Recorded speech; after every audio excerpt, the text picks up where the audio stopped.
All right, welcome on in. An NFL Nightcap recap, Week 10 edition across the NFL. And if we learned one thing about Week 10, this was a week for the heavyweights across the NFL. We're going to get into all of it on this Nightcap recap. Thank you for joining us. I'm Matt Lombardo, joined by a friend of mine, a colleague, the birthday boy, the de facto editor of Four Downs every week. Happy birthday to you, sir. Joe Stazak is here. The good scotch is being poured this evening. The wine at Casa de Stazak, it does appear to be. Joe, how you doing, my man, and happy birthday. I appreciate that, Skip. I'm great. This is a hell of a way to end a great birthday. Doing a podcast with you. What else could be better? I mean, we every Sunday is great because we're always connected with football, and like you said, you're kind enough to give me your stuff, and we review it, and it's great always. And this is fantastic. I appreciate you having me on. And for sure. And great to have you here. Not a great night for Aaron Rodgers and the Pittsburgh Steelers. If you're joining us, let us know in the comments what you're sipping on at the end of this NFL Sunday. Let us know your biggest takeaway. We'll read them on the air. But I want to start at SoFi Stadium, where you talk about this being a weekend for the heavyweights, Joe. The Chargers went in and just beat the Steelers at their own game. A swarming, attacking style defense, kind of like we saw from Pittsburgh last week against Daniel Jones and the Indianapolis Colts. They beat up Aaron Rodgers, sack him 3 times, intercept him twice. Kimani Vidali runs wild on the Chargers offense to maybe open up the conversation about potentially a backfield by committee approach in Los Angeles with a Marion Hampton, their rookie running back extraordinaire. But it just felt like watching this game, even over the last week, 2 weeks or so, Aaron Rodgers looks like he aged a decade from the safety, the sacks, the bad picks. Not a great look for Aaron Rodgers tonight. Not a great look. Right now, with 5 minutes left in the game, he has a 19.5 rating. He was he's played well this year in certain situations. Tonight was not one of them. I mean, 10 of 23, 96 yards, no touchdowns, 2 picks. The safety, I mean, it looked like he was discombobulated. I'll give credit to the Chargers, but a 19.5 rating for a Hall of Famer, really? Pittsburgh's been up and down. They 6 turnovers. They swiped from the Indianapolis Colts last week, but the week before they're up 9 at the half against the Packers, and ended up giving up 35 points at home. They're an up and down team that I don't really trust the Steelers from what I've seen, and I've seen good and I've seen bad. Tonight was bad, and I'll give a lot of credit to the Chargers tonight, but Aaron Rodgers was as bad as we just advertised tonight. Yeah, you said Aaron Rodgers looked discombobulated. I'll just come out and say it. Aaron Rodgers looked old. He looked old. He And he looked looked old. He did look slow. old. He looked like he didn't want to be there on the sack, on the safety. He had some terrible reads down the field. They got the running game going a little bit with Jalen Warren. But watching that game tonight, it looked like the wheels are starting to really come off for Aaron Rodgers in the same way that we saw the wheels absolutely come off for Russell Wilson in Pittsburgh last December. And you just watch this unfold, and there's a lot of talent on that Steelers front seven. They didn't get a lick of help from their quarterback tonight. And you just have to wonder, the Steelers now with the Baltimore Ravens charging and the way that they're playing defense, do you not have to go to become an offense that runs the ball on first down, runs the ball on second down, and just hopes that you get yourself in enough third and short situations that DK Metcalf can be good enough after the catch, or you can hit Pat Fryermuth over the middle of the field on quick routes, because it's just not working trying to push the ball downfield with Aaron Rodgers right now. Yeah, this is true, but I always say it all the time that the NFL seems to be a different season every week. And I just go back a couple weeks ago when they played the Bengals, and Mike Tomlin was kind of upset for Andrew Berry trading him from the Browns to the Bengals, and we saw why. But those 2 quarterbacks over 40 years old put on quite a show, and that was just a couple weeks ago. What happened? I don't know. Is it all Chargers tonight? He looks old tonight, and you're right. He looked a little disinterested. The whole safety thing it just didn't mesh with what we've seen from Aaron Rodgers. I'm not sure what to make of it. Maybe he is on the decline. Russell Wilson kind of faded into Bolivia, as Mike Tyson would say. So I'm not sure what to make of tonight, but this was I'm curious to know when the stats come out, the next gen stats, how bad historically this game was for Aaron Rodgers. Because again, like right now, he doesn't have a quarterback rating over 20. We got about half dozen people in the room. Appreciate everyone hanging out with us late. Your biggest takeaway from the games this weekend so far, what you're sipping, let us know in the comments. We talked about the old quarterbacks. We talked about Aaron Rodgers and the rapid decline against the Chargers tonight. I want to switch gears a little bit, Joe, and just touch on, I'm going to start to sound like a broken record here, but I don't know how the Giants don't fire Brian Dable tomorrow. I mentioned this on the Nightcap recap last week. I wrote about it in an answer to a mailbag question on Friday, and I watched one of the more disgraceful coaching performances that I've seen in a long time unfold at Soldier Field today. Not just the cowardice of you're a third place team in your division. You have fourth and goal at the 1 yard line. You're up 17-10, and you kick a 19-yard field goal. That's inexcusable. You let the Bears and Caleb Williams hang around. You let them off the hook. They come back and they beat your ass. So they made you pay for the cowardice. But the bigger picture, Joe, and the biggest worry that I have about this Giants team is Brian Dable is using Jackson Dart as his personal job security ticket rather than treating him like the most important cornerstone of the Giants rebuild. I get it. The Dart plays with reckless abandon, and part of his mentality, part of what makes him great is his moxie. And I love it. The kid's got competitive in the fire and He moxie for does. He days. does. But somebody needs to be the adult in the room. Somebody needs to tell him to go down. Somebody needs to tell him to step out of bounds. Somebody needs to stop calling rollouts and QB draws and quarterback keepers up the middle late in these games. He gets a concussion, practically blacked out on the field. The NFL doesn't pull him. He goes back out and ultimately winds up in the concussion protocol. This is reckless. It's dangerous. Brian Dable is now 20, 40, and 1. The Giants aren't showing enough progress, in my opinion, to bring Brian Dable back. And they certainly aren't doing enough, Brian Dable isn't, to protect Jackson Dart to merit him being the coach tomorrow, let alone next year. I've come around to your thinking. I always kind of liked Brian Dable as a coach, at least as an offensive coordinator. And they don't all, coordinators don't always make great head coaches. You have to be a leader of men, a CEO, incredibly organized. A lot of them are better in specialized positions. Like he bounced around. He was great at Alabama. I thought he did a lot for Josh Allen in terms of bringing his turnovers down and protecting the football when he was with Buffalo.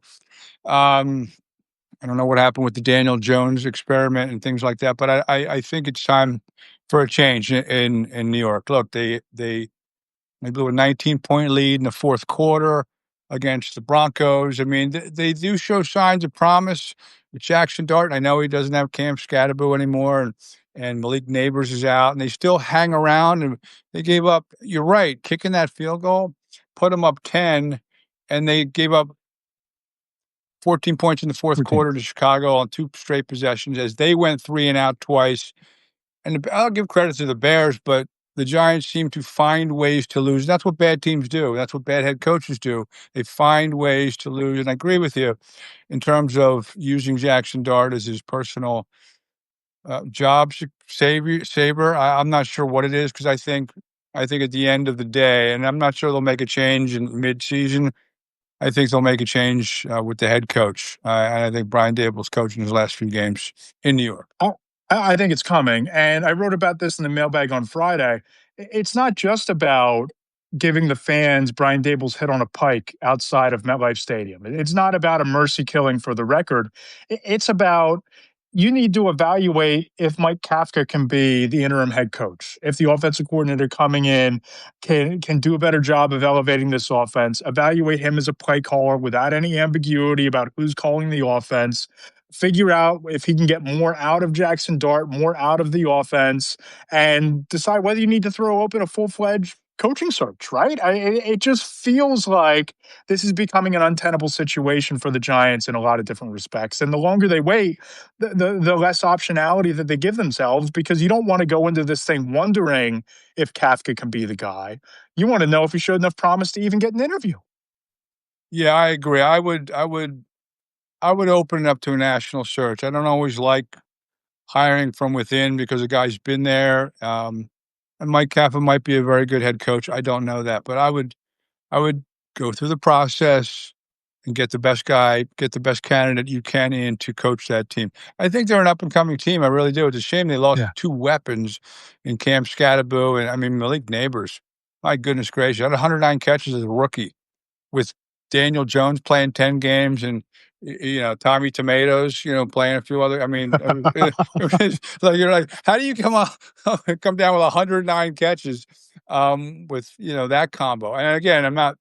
Daniel Jones is like one of the MVP But candidates. this was Daniel Jones with the Giants. And you said you don't know what happened with the Daniel Jones situation in New York. I just don't think that there was ever a marriage of scheme, personality, or ideas between Daniel Jones and Brian Dable. And Jones's success, I think, is equally an indictment of Dable and that staff and the Giants' inability to develop a quarterback post Eli Manning as it is landing in an offense that's built around his strengths with Shane Steichen as the head coach, built around weapons that include Jonathan Taylor, MVP candidate, Michael Pittman, Alec Pierce, Tyler Warren from Penn State.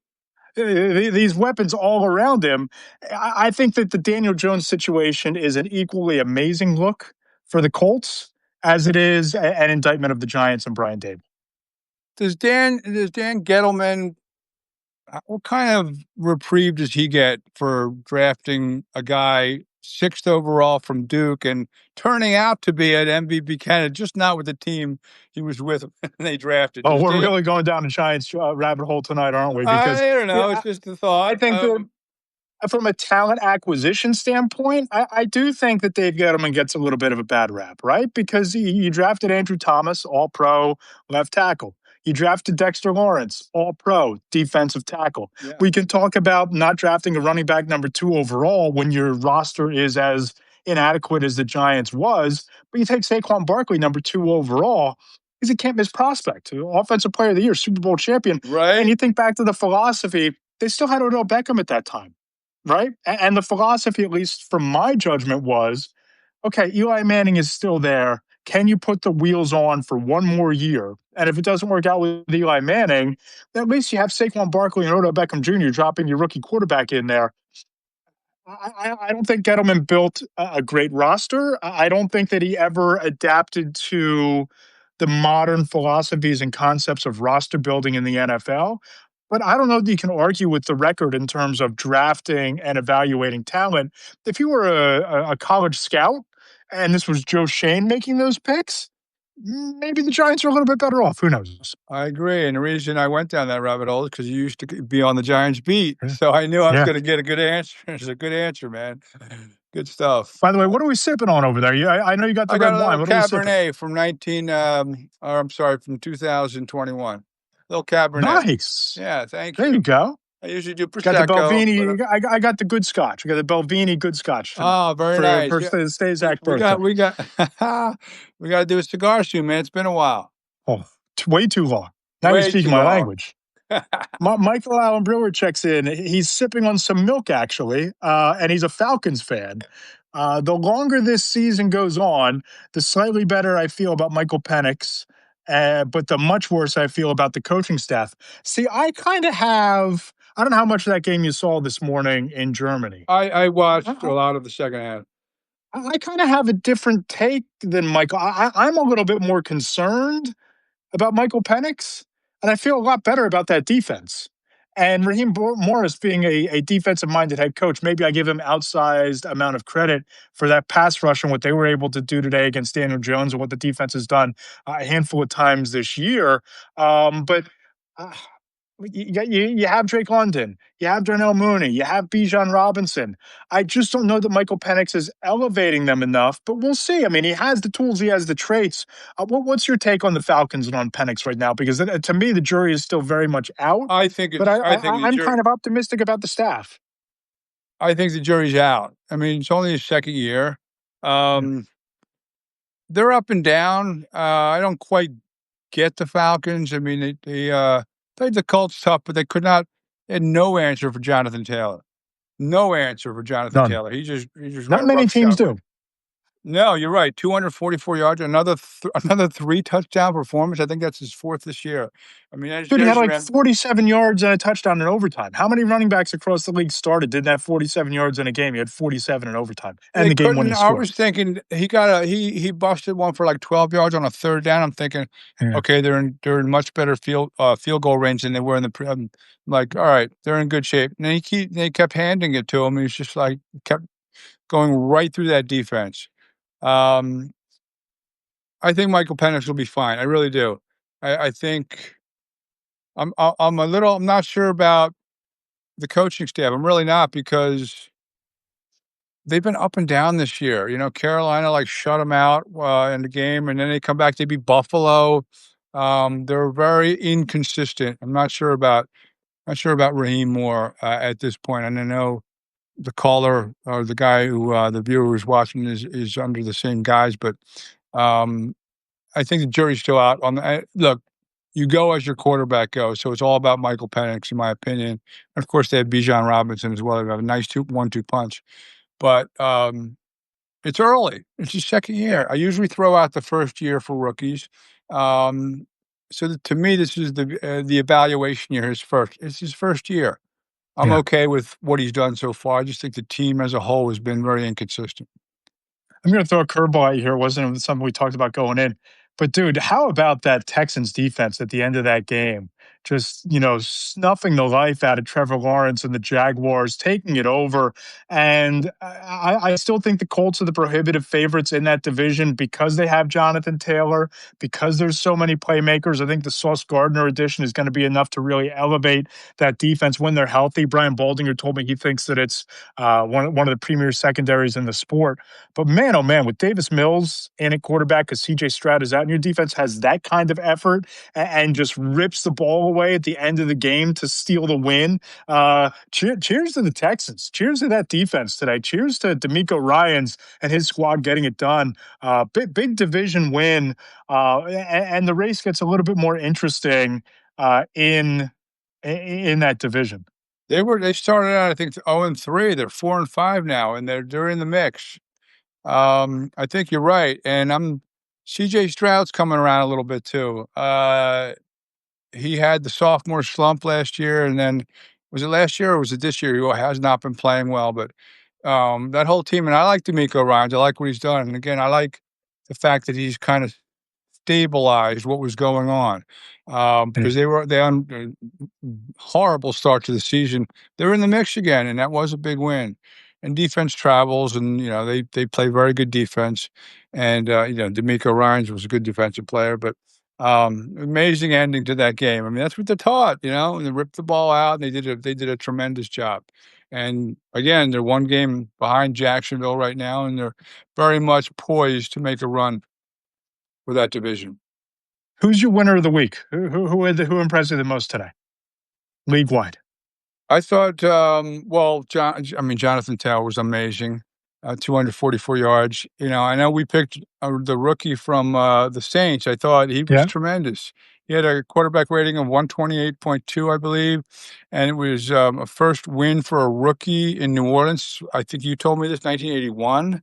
1981. Yeah, I mean, not going to be the and he beat last it. because I still think that the Saints are going to take a quarterback with a top three pick in the Oh, I draft. think So they it's have not to. going to be the last. But it's wild to think that franchise has not had a rookie quarterback win a game since before I was born in 1981. That's insanity to me. Is that crazy? And they beat a team who went into Lambeau last week and upset a Packers team as 2 touchdown, dogs. Like, that's what I mean with the NFL. It's crazy, and Carolina's all up and down, but he did that, uh, on the road in Carolina. I thought that was incredibly, impressive by, Tyler Shough. I thought it was amazing. Thought he did a great job. Didn't turn the ball over, 2 touchdowns.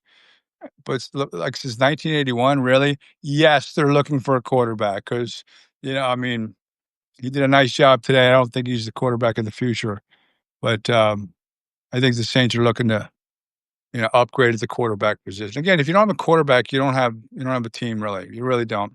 Right. Kellen Moore should know that more than anybody. He was a quarterback. So we'll see what the Saints do there with that situation. There are other teams that are just stockpiling number one picks. It's not a very good quarterback draft either this year. So No, you it might was supposed to be. When you think about like supposed to back be, yes. in July and August and all the conversations about Drew Drew Aller and Cade Aller, Klubnik and Arch Manning Arch and Manning.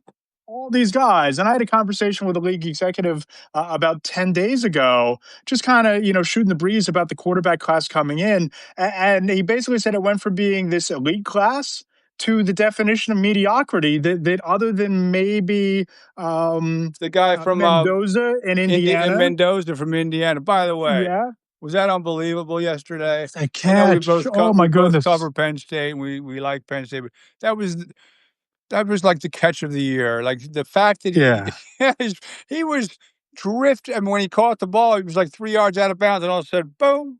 I mean, that was Drifting out of amazing. bounds and still had the wherewithal to look down at his feet to make sure that he got one of them in as he's making the catch with two defenders in his face. It was one of the most impressive catches I've seen It was in a really long time. unbelievable. And he said after the game, yeah, well, I had to make up. He dropped a couple balls early, but that was Yeah. Mendoza is the cream of the crop coming out. And but you're right. Everyone else kind of. I mean, Drew Aller's hurt and he didn't play all that well in some games. Arch Manning, although I thought The guy everyone put executive so I many spoke to said that if his name was Arch Smith would have been benched 3 weeks ago. But it's Arch Manning, so you exactly. give him They every put chance so he much can get. pressure on him from game one in Columbus. I'm like, give the kid a break. Like Yeah. you know what I mean? Like and he had a rough game against the Buckeyes and whatever, and he's had some rough games, but he's coming around. I mean, it's early in his career. Like Yep. everyone relax about Arch. You know what I mean? Like he's got time. He's got time. But you're For right. The sure. class is mediocre. The class, except for Mendoza, the class is mediocre. Yep, and I'll give you my winner of the week in a second here, but we called this Heavyweight Sunday. But look around at some of these games. I mean, the afternoon window was blowout city, and you can check out the column tomorrow morning. I spoke to a handful of executives about what makes the Seattle Seahawks such a dominant team this year, so hard to beat. They're just blowing the doors off people every single week. I know the strength of schedule isn't great, but you play who's in front of you, and there aren't any slip ups. There aren't any six turnover performances like the Colts had against the Steelers or the egg that the Steelers laid tonight. It's just a well oiled machine in Seattle. In Baltimore, they go into Minnesota and just make JJ McCarthy a rag doll, and then they goad him into these mistakes in the secondary, just looking like the bully that we thought they were going to be had they been healthy at the beginning of the year. Jahmyr Gibbs becomes the fifth player ever before the age of 24 to score 40 touchdowns from scrimmage, joins guys like Barry Barry Sanders, Jim Sanders, Brown, Emmett Smith, Randy Moss, Hall of impressive. Fame greatest players to play the game categories in his company.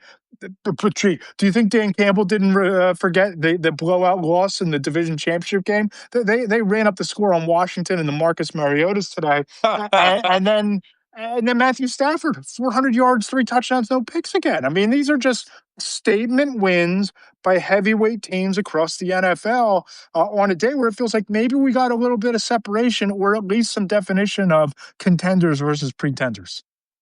Yeah, as the season goes along, listen, I mean, you get better. More practices, more games. I mean, I always thought, I know Detroit was 5-3 coming into today, but I thought they looked like the most dangerous team out there with the way outside of game one where they just laid a colossal egg in Lambeau. They've been strong, and I think they're going to be a team. Listen, last year probably deserved a better fate against the Commanders, but they were like 16 guys out on defense. You know Yeah. what I mean? Like they were Yep. so banged up last year. They are. I know a word that you and I both like, explosive. Like Jahmyr Gibbs is explosive, and He's my favorite player to watch in the NFL. I'm oh telling my you, he might gosh, he might be the apologies to Jonathan Taylor. Jahmyr Gibbs might be the best player in the NFL right now because he's got the explosiveness. He's elusive in the open field. He's dynamic in the passing game, makes people miss. I just love watching that kid play, and it feels like he's just getting better. Imagine what they would do with him wasn't part of a backfield committee with Dave Montgomery, David and they made Montgomery. him the lead dog. You wrote that in your piece. I liked it. Do you remember? when they drafted him, they drafted a running back, and I think I can't remember who they had, but everyone criticized the pick. Like, oh, yeah, this is why Detroit stinks, because they drafted another running back in the first. What I mean, someone knew what they were doing because he Yeah. is dynamite, and I think that team again, if they stay healthy, is dynamite. You mentioned Seattle. I've never been more wrong about a quarterback as I was about Sam Darnold. I was ready. I was running him out of town on a rail his first couple of years. He did a phenomenal job, and I thought Minnesota made a mistake um, going with a rookie who didn't play the year before and getting rid of a 14-win quarterback. He goes to Seattle. He's been phenomenal, phenomenal in Seattle. They Phenomenal. won 10 straight road games. They were up 35-0 before the Cardinals got inside the 10-yard line today. It was and DeMarcus Lawrence, 2 strip sack touchdowns. That's unheard of. That's Unheard of. unheard of. Seattle's cruising.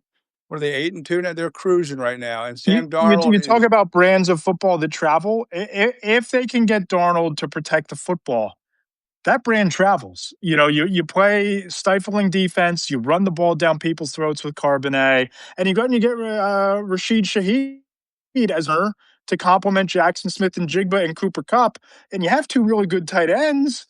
If Darnold doesn't morph into Sam Darnold of old, that's a team nobody's going to want to face. I mean, it's just nobody's going to want to face in them, any weather against any team, just line especially them up up and they're there. going to punch you in the mouth. Yeah, especially up there. Yeah.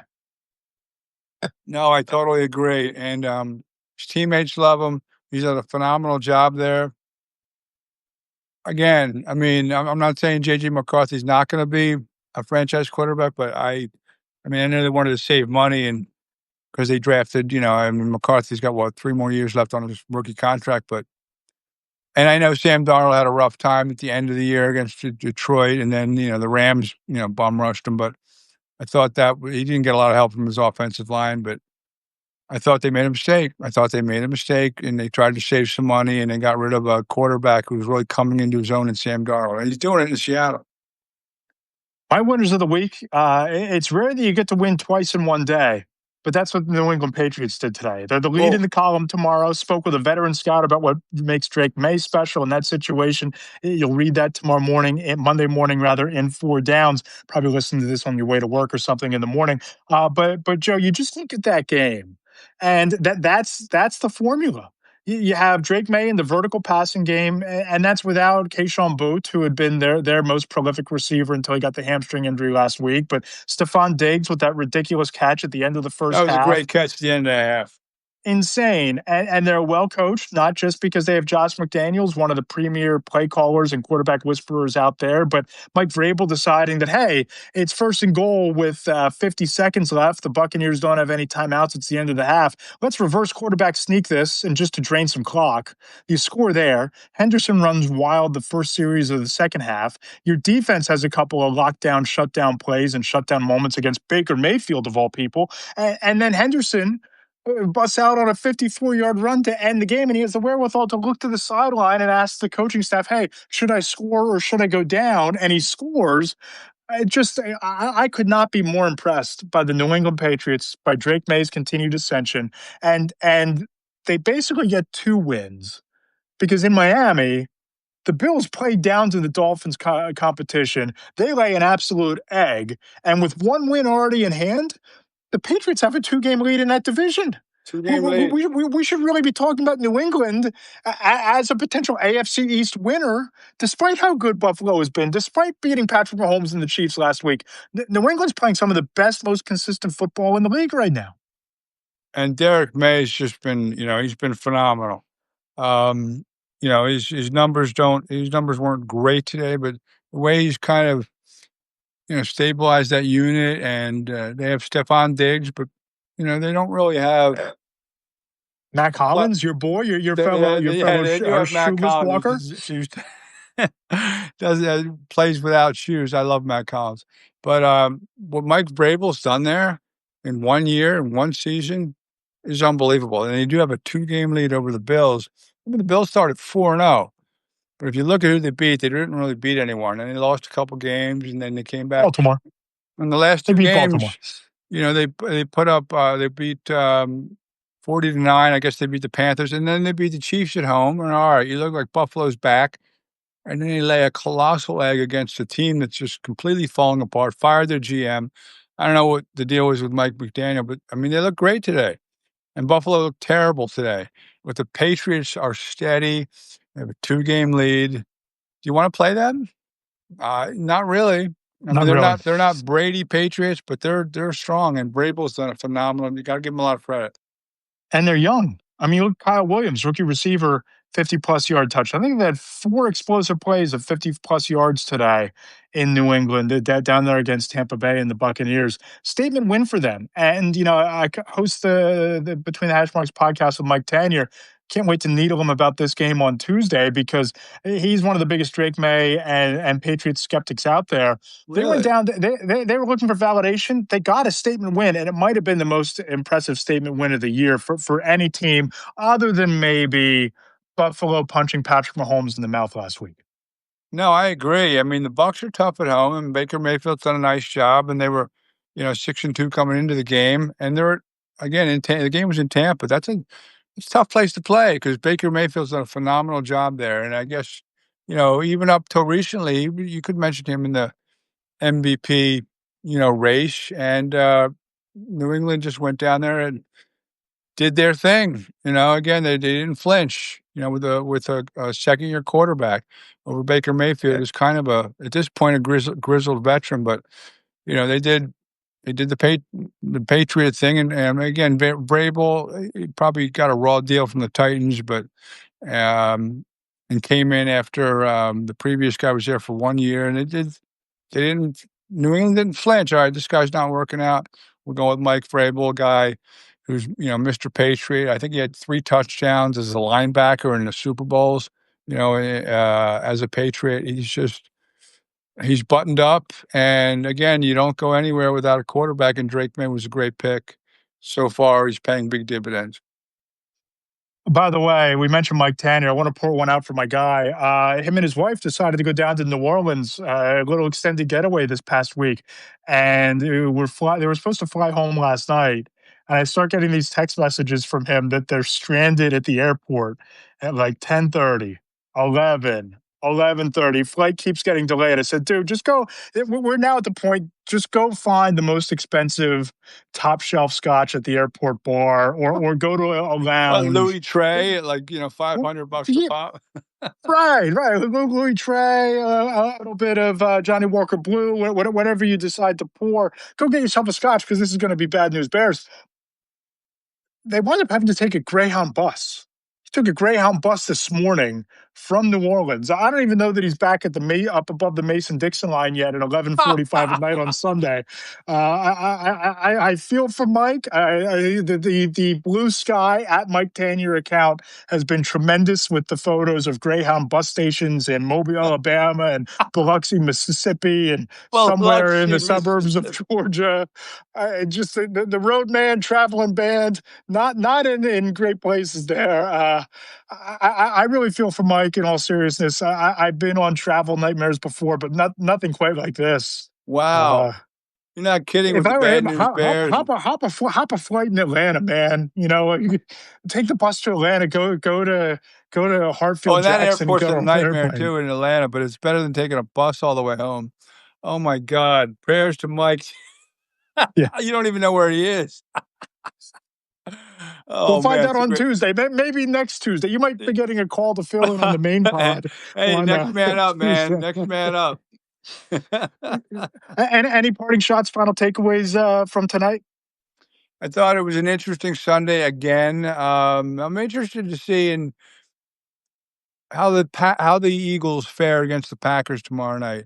Packers are coming off a horrendous loss. Eagles have, you know, tremendous record on Nick Sirianni after the bye, and they beat him twice last year. Jair Alexander's not making the trip. They signed him to, they kind of unloaded their clips. We'll take 4 edge rushers, we'll take 3 cornerback, maybe someone will hit, but apparently he's injured, and so he won't be. I would like to see how he would have fared last night because they do need Yeah, help. you'll see him about 4 times all year, Jair Alexander. I mean, that's Yeah, why he's no longer in Green Bay. That's why the Ravens traded him after signing him in the summertime. I think I kind of like the move from the Eagles if you're looking at it as a postseason lottery ticket, that maybe he gets healthy and you get prime Jair Alexander in your most important games. You didn't give up a lot to get him, but you know, if you need to rest him to get him healthy and get him right, rest him and get him right. I totally agree, and that story that Zach Berman put out about that they just had too many guys that wanted to try. I thought that didn't smell right. So maybe he does have a lingering injury, but because I think he's only played 15 games in the last 3 years. We'll see, because they again, and same thing with the edge rusher. They just threw darts at the board. If you can't get like your Myles Garrett, your Trey Hendrickson. I read an article that's, I heard Joe Banner say that's what we would do. Like so maybe something will hit. We Yeah. shall see. We shall see how the Eagles fare Monday night. So I'm interested to see how they do as a 2.5 point dog. We got almost a dozen people in the room. Going to be more people listening to this on Monday on the way to work, I'm sure. Joe, tell us where people can find your work, what you're working on, and what you got coming out soon. Well, I appreciate it. I do a podcast called Skinny Post. I released it today. A lot of shorts on YouTube and all the other audio outlets. I write for Heavy. I cover the Eagles for Heavy.com. And you can find me on Twitter at JoeStazek975 or on Instagram at JoeStazek4799. Appreciate it, bud. Got to get you over on Threads. Join the party on Threads. Join us over on the dark side. I got like 37,000 followers over there. Do We'll you really? we'll I recommend actually you. am on Hell Threads, but yeah. it's all I don't get it. It's all like chicks trying to, manipulate me. I think I'm on the wrong threads, you know. And I'm fine with that. I'm definitely manipulatable, but yeah, I don't quite get it. I'm on the wrong thing, apparently. You are.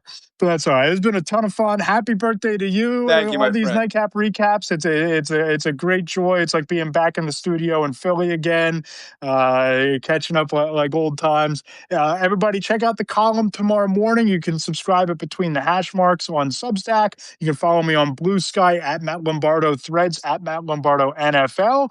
And in Four Downs tomorrow morning, we'll break down that Patriots win through the eyes of an NFL scout, what he's seeing from Drake May. Talk to some folks inside the league about what makes Seattle so dangerous, and lots of fun insight and tidbits along the way. I'll say this: I buried the Ravens too soon. The Ravens ain't dead yet. They're alive and well. I'm surprised. I'm shocked, actually. Joseph, cheers, my friend. Cheers, Thanks my friend, everybody to for you, my joining us. friend. I Cheers, appreciate everybody it. out there. Everybody have a Always a good great time. night. Love it, man. Love it. No doubt. We'll talk to you Tuesday on the Between the Hashmarks podcast. Maybe with Mike Tanier, maybe with Joe Stazak. But if Tanier's back in one piece, rest assured, we will get the travel story from the Greyhound Adventures. God bless you, Mike.